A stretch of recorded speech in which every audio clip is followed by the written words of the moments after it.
Together with me, my dear friends Emily and Sarah helped narrate this video and create the script. A warm thank you to them for their support and kindness. Hey there, sleepyhead.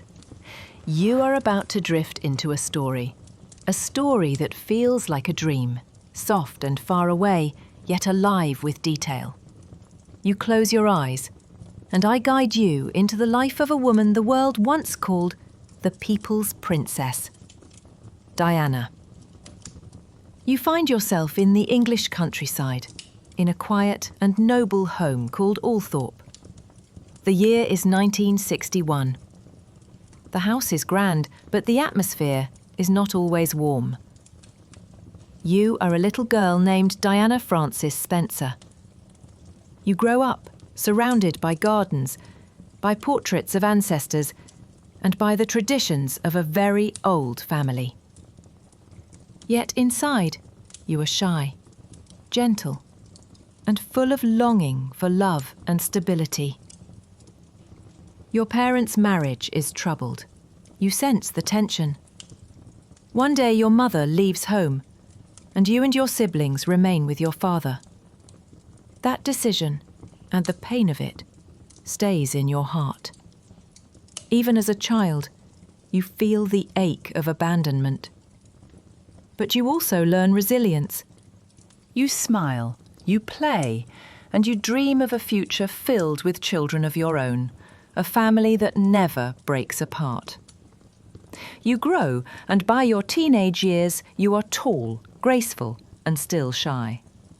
You fail some school exams, but you discover joy in caring for little children. You work as a kindergarten assistant in London. The world outside does not yet know you, but your kindness shines through the small things you do. The way you comfort children, the way you laugh, the way you imagine a simple, happy life. And then, destiny comes knocking. Your path crosses that of Prince Charles, heir to the British throne. At first, he is interested in your sister, Sarah, but eventually, his attention turns to you. You are only 19, innocent and hopeful. He is 32, a man of experience, educated, and shaped by the heavy weight of royal duty.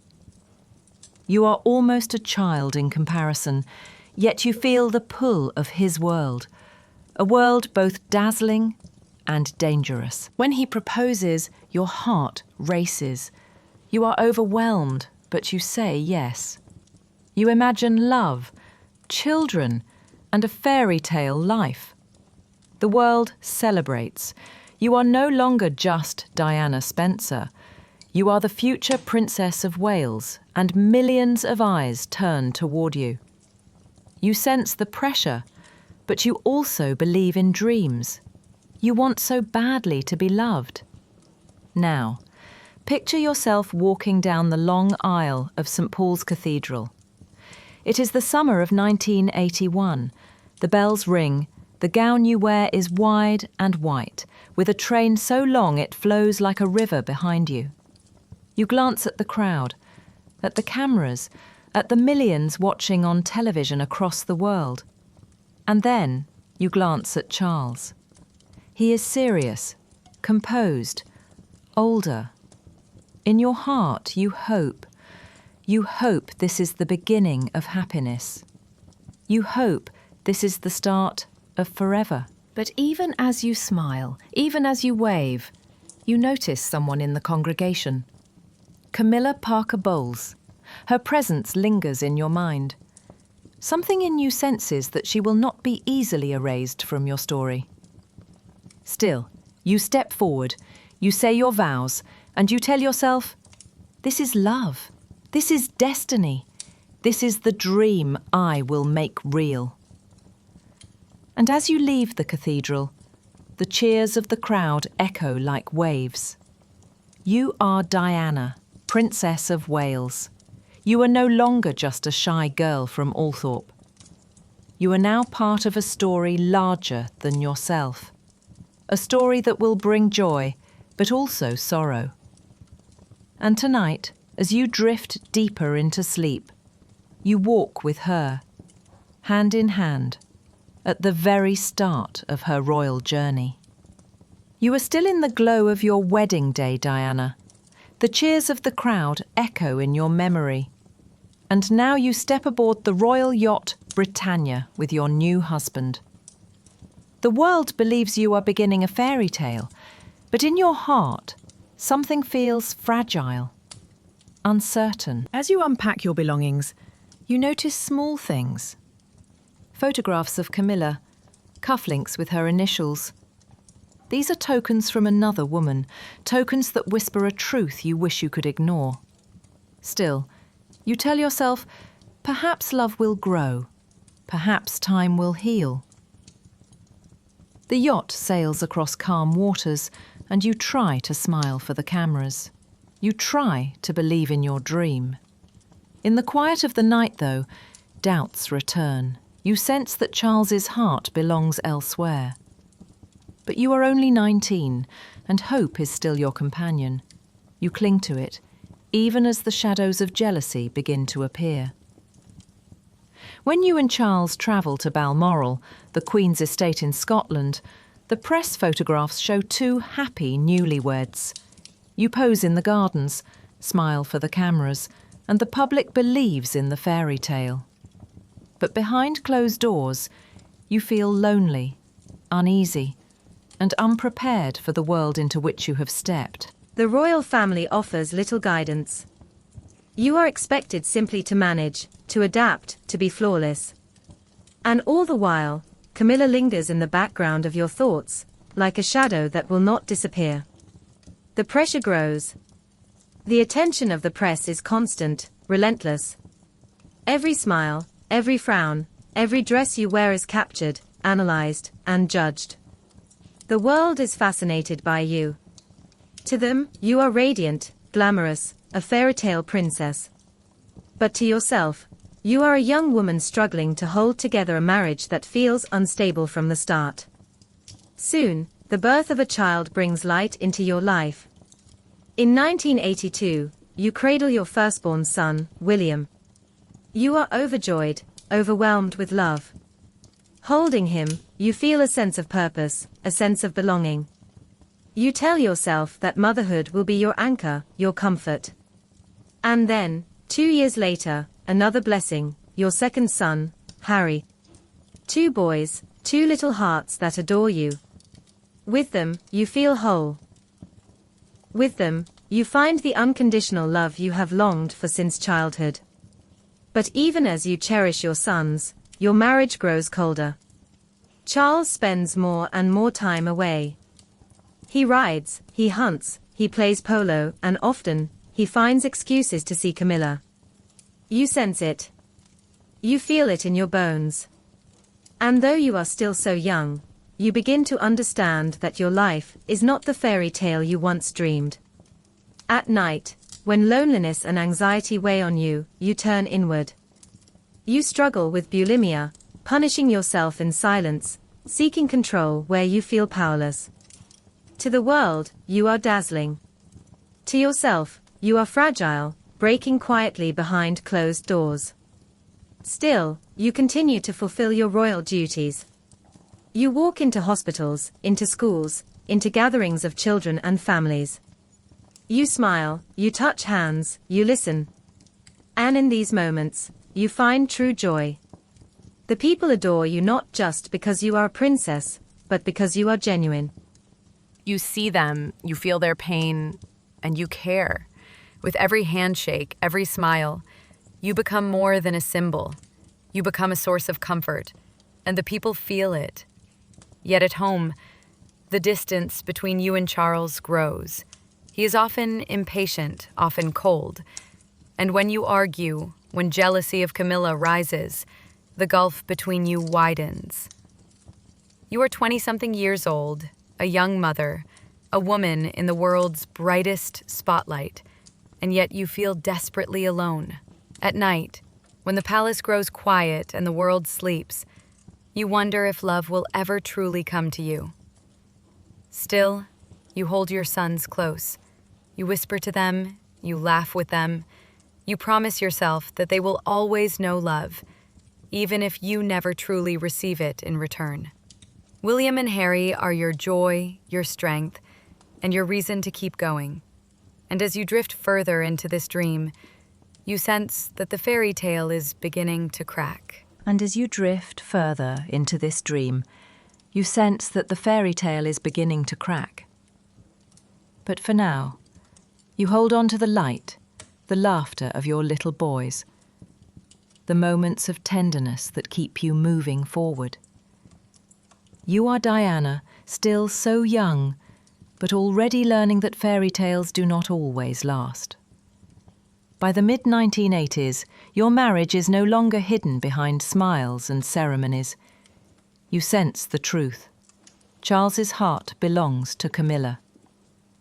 The whispers in the corridors, the secret phone calls, the glances exchanged when they believe no one is watching. These things confirm what your heart already knows. There are 3 of you in this marriage, and you are the one left out in the cold. The pain is heavy, and you seek comfort wherever you can. At first, it is simply friendship, warmth, someone to listen.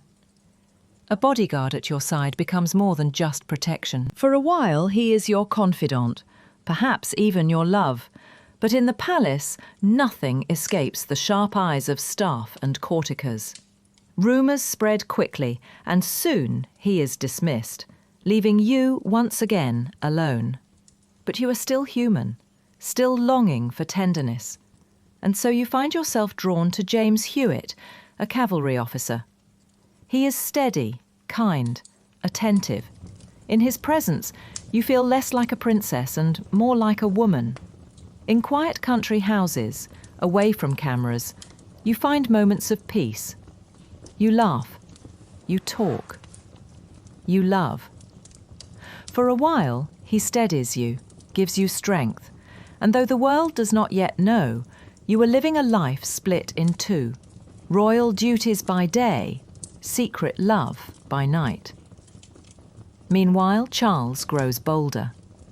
Camilla is no longer just a hidden figure. Slowly, she steps more clearly into his world. There are phone calls, private visits, stolen moments. And then, the secret is no longer secret. A tape is leaked. A recording of Charles and Camilla speaking intimately, words never meant for the public. The newspapers call it Camillagate. The world laughs. But for you, Diana, it is no joke. It is the proof of your deepest fears, laid bare for everyone to see. Yet strangely, you also feel vindicated. For so long they told you that you were jealous, paranoid, unstable. Now the truth is undeniable. You too are not without secrets. Your phone calls to James Hewitt, your whispered words of love, become known as well. And soon, tapes of your own conversations are leaked. Squidgygate, they call it. Suddenly, your private voice is public property, and the whole world listens, as though your pain is entertainment. You feel exposed, humiliated, betrayed by those who record and those who publish. The palace whispers that you are unstable. Charles's friends paint you as manipulative, even dangerous, but in your heart you know the truth. You are simply a woman trying to survive in a loveless marriage. And still you fulfill your duties. You travel with Charles, though the cameras capture your distance. You attend events, though your smiles are often forced. In Australia, in Japan, in the United States, crowds cheer for you more loudly than for him. You are radiant, compassionate, beloved. And in these moments, Charles grows jealous. The spotlight that was once his now belongs to you, and though you never asked for it, you understand that this is your gift. People feel your warmth, your sincerity. You are not a princess locked in a palace. You are a woman who touches hands, who bends down to speak to children, who looks into eyes and truly sees the people before you. The world begins to notice the cracks. Photographs show the missed kisses, the empty glances, the tension. Rumours fill the newspapers. And then, in 1992, the truth can no longer be hidden. The world begins to notice the cracks. Photographs show the missed kisses, the empty glances, the tension. Rumours fill the newspapers, and then, in 1992, the truth can no longer be hidden. The Prime Minister himself announces that you and Charles are separating. The fairy tale is broken. There will be no happily ever after, at least not in the way the world once imagined. Yet as you walk this painful path, you also find a new sense of freedom.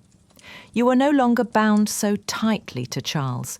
You begin to imagine a different life, one shaped not by duty, but by compassion. You start to dream of how you might use your fame not to uphold tradition, but to change lives. You may no longer be his beloved wife, but you can still be the people's princess. And as the world watches, you take your first steps into this new chapter, even as the old wounds continue to ache. The year is 1992. The truth of your marriage is no longer hidden. The separation has been announced, and suddenly the fairy tale bride is now the estranged wife. The world watches every move, every word, every expression on your face. You are both adored and judged, pitied and admired, and though the crown no longer fits, you begin to shape a different kind of identity, one that belongs not to the palace but to yourself. But before you can step into freedom, the shadows must deepen. Secretly, you work with a journalist, Andrew Morton. You record your voice, your pain, your truth, and through him, a book is written, Diana, her true story. It is shocking, revealing, raw. You speak of your bulimia, your loneliness, your husband's betrayal, and your search for love. The palace denies your involvement, but the world suspects otherwise. And for the first time, the magic of the monarchy is cracked open, the silence broken. Your words echo across the globe, and people begin to see you not as a fairy tale princess, but as a woman struggling to survive. And then comes your most famous confession. In 1995, you sit before the cameras of the BBC's Panorama programme. The lights are soft, the questions direct, and your answers raw, unfiltered, unforgettable. When asked about Camilla, you breathe deeply, and then you say the words that will echo forever. Well, there were 3 of us in this marriage, so it was a bit crowded. With that single sentence, the truth is laid bare. The whole world finally understands the depth of your pain. In that same interview, you question Charles's ability to be king, and you admit your own mistakes, your affairs, your struggles, your vulnerability. Millions watch, millions feel your sincerity. The palace is furious, but the people love you even more. For them, you are not just a princess. You are human, honest, flawed, and real. And in that, you are more powerful than the monarchy itself. The Queen, however, has had enough. In December of that year, she writes to you and Charles. Divorce is no longer a choice, it is a command. You resist, not wanting to sever the last thread of your royal role. But in the end, you agree. By 1996, the marriage is dissolved. You lose the title of Her Royal Highness. You lose the privileges of royal life. But you gain something greater, freedom. And though it comes with pain, you feel a weight lifting. You are no longer trapped in the palace's golden cage. Now, you reinvent yourself. You sell many of your famous dresses, raising millions for charity. You travel not as a royal, but as Diana, Princess of Wales. And the world embraces you. In America, in Africa, in Asia, you are adored. You speak with leaders and with children, with presidents and with the poor. You are no longer defined by your husband. You are defined by your humanity. And in this, you find a sense of purpose that no crown could ever give. At night, when the noise quiets, you still feel the ache of loneliness. You still long for love, for a partner who sees you as more than an image. But in the quiet, you also feel pride. You are writing your own story now, shaping your own destiny. You are no longer just the bride in white. You are the woman in black, the woman who speaks truth, the woman who dares to live freely. And as you drift deeper into this story, you feel the transformation taking root. Diana the wife has faded. Diana the icon, Diana the humanitarian, Diana the woman, she has been born. The year is 1996. The divorce is final. The title of Her Royal Highness is gone, but the world still calls you their princess. You are no longer bound to Charles, no longer tied to Camilla's shadow, no longer forced to play the role of dutiful wife. Instead, you are free, free to shape your life, free to choose your path. Yet with that freedom comes an emptiness. The palace is behind you, but what lies ahead? At first, there is loneliness. Kensington Palace feels large and quiet. The boys are with you part of the time, with Charles the rest. At 12:23 a.m., in the Alma Tunnel, the Mercedes swerves, grazes another vehicle, and collides head-on with a concrete pillar. The sound of metal fills the tunnel, glass shatters, headlights scatter across the walls. In an instant, Dodie is gone. Henri Paul dies too. Trevor survives, but with terrible injuries. Diana is still alive. Firefighters work to free her from the wreckage. At 1 a.m., she goes into cardiac arrest, but is revived. At 1:18, she is placed into an ambulance. The hospital is only minutes away, but the journey takes more than an hour. At 2:06 a.m., she arrives at the Petit-Salpêtrière hospital. Surgeons fight to save her, but the internal injuries are too severe.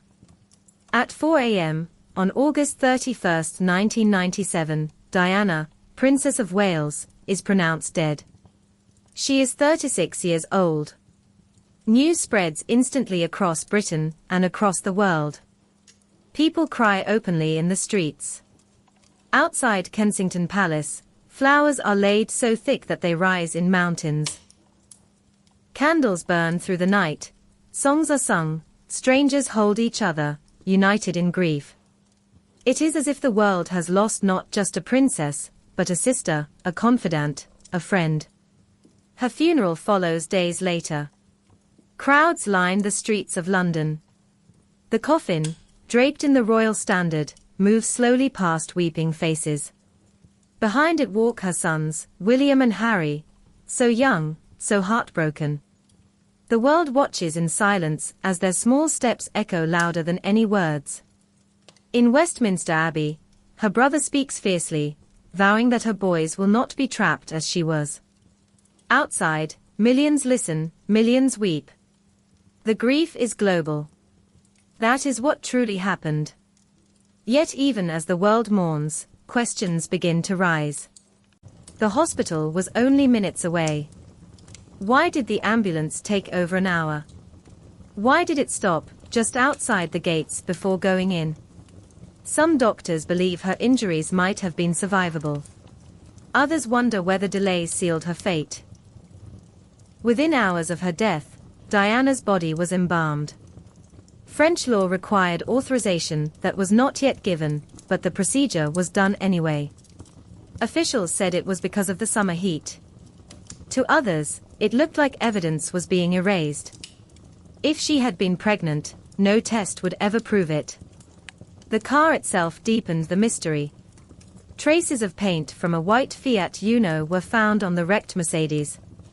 Witnesses swore they saw the small car in the tunnel, colliding before the crash. Yet the vehicle was never found.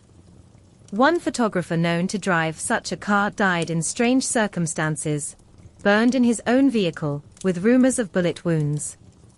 Officially, it was suicide. To many, it was silencing. Attention turned to the driver. Blood tests said Henri Paul was drunk, and therefore to blame. But the results also showed levels of carbon monoxide so high that he should not have been able to function. Hours before, cameras caught him calm and steady in the hotel lobby. The suspicion grew that his blood samples were switched, that another man's poisoned blood was used to close the case. The story stretched back even further. Years earlier, Diana herself had written a letter. In it, she said she feared her life would end in a staged accident. She described the plan: brake failure, a head injury, and death in a car crash. The letter was hidden away, not revealed until long after she was gone. Witnesses told conflicting stories. Some described only chaos. Others spoke of motorcycles and cars chasing the Mercedes into the tunnel. Still others insisted there was a blinding flash of light just before the impact, exactly the method once written in plans by intelligence services to force a crash inside a tunnel. And then there were the silences. A doctor who said too much. A photographer who bragged about photographs he had taken. A writer who knew details. One by one, they disappeared, or died suddenly, their voices lost. The official inquest concluded that Diana died because of grossly negligent driving and the pursuit of paparazzi. But many were not convinced. The missing car, the switched blood, the rapid embalming, the chilling letter, the witnesses who saw light in the tunnel, each detail left the story unsettled. The world is left with two versions. One is the official truth: a tragic accident, a driver at fault, a princess gone too soon. The other is the shadowed version: a carefully planned act, covered in silence, carried out because Diana had become too powerful, too independent, too loved by the people.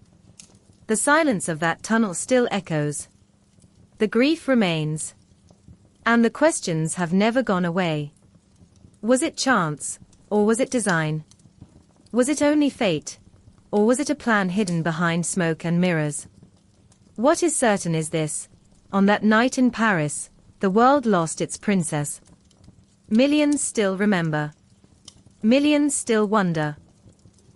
And in the quiet of the night, the mystery drifts on, unresolved, as though waiting for an answer that may never come. And so your story ends, Diana. Not with the fairy tale, happily ever after, but with something deeper. You leave behind a legacy of love, compassion, and truth. You are remembered not for perfection, but for humanity. You are the princess who reached out to the sick, the forgotten, the suffering. The princess who dared to speak honestly. The princess who loved deeply, even when it brought pain. The people's princess. Forever. And as you drift into sleep now, you carry her story with you. A story of light and shadow, of hope and heartbreak, of a woman who became more than a symbol. You walk with her one last time, hand in hand, and you whisper goodbye, knowing she will always live on, in memory, in kindness, in love.